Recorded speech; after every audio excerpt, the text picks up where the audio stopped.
Gerakan masyarakat hidup sehat, bugar dan bermanfaat.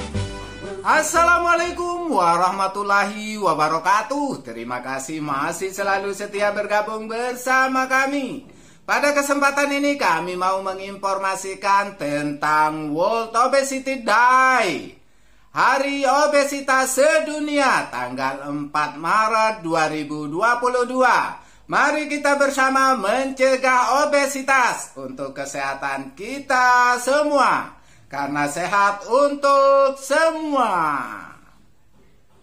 Sesuai dengan data survei riset kesehatan dasar menunjukkan angka kasus obesitas mengalami peningkatan dari tahun ke tahun. Oleh karena itu diharapkan bagi kita semua agar selalu waspada. Jangan sampai ada di antara kita yang mengalami obesitas, karena obesitas merupakan salah satu faktor risiko utama yang menyebabkan terjadinya berbagai macam penyakit-penyakit degeneratif.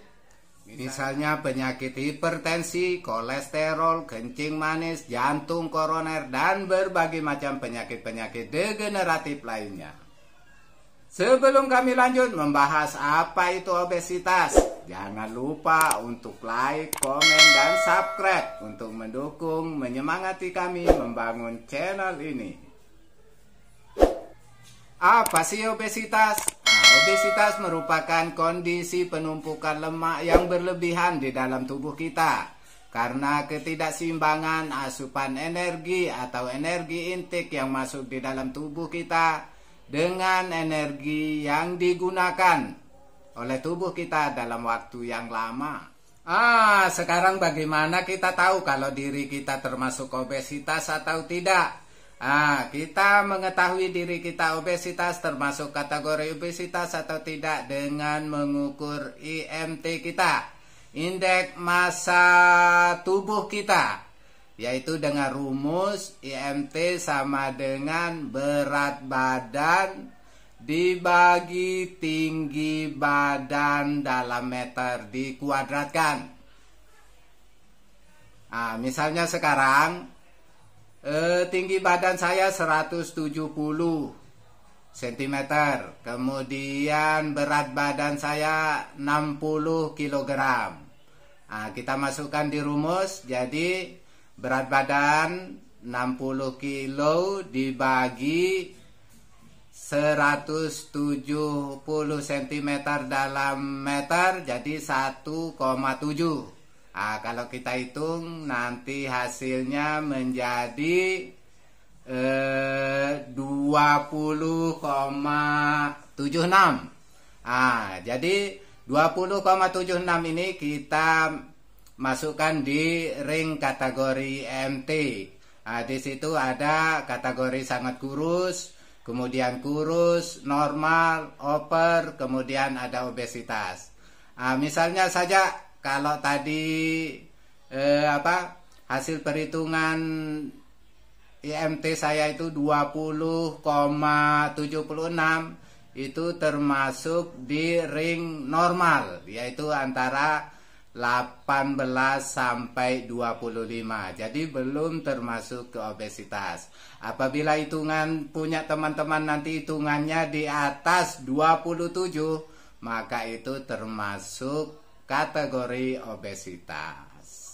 Setelah kita tahu dan paham mengerti apa itu obesitas dan bagaimana cara kita menentukan apakah seseorang itu obesitas atau tidak dengan mengukur berat badan dan tinggi badannya, sekarang kita mau lanjut ke bagaimana kita mencegah jangan sampai ada di antara kita yang mengalami obesitas, yaitu dengan mengkonsumsi gizi yang seimbang. Jadi teman-teman sehat harus tahu, paham, mengerti prinsip gizi seimbang, ya.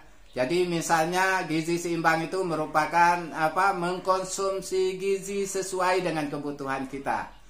Misalnya saya kebutuhan kalori saya 3000 ya per hari, jadi seimbang. Kemudian aktivitas harian saya 3000, jadi tidak ada penumpukan, tidak ada tersisa kalori.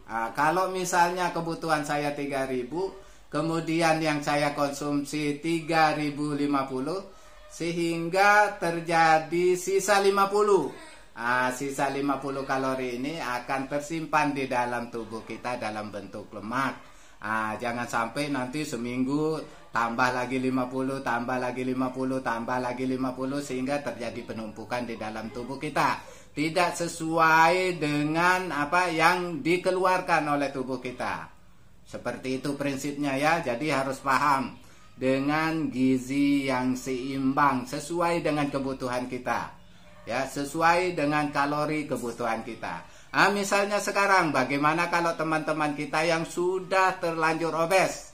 Mereka kan terjadi penumpukan di dalam tubuh mereka. Mereka mau tidak mau harus mengeluarkan, harus membakar kalori-kalori lemak yang tertumpuk di dalam tubuh mereka.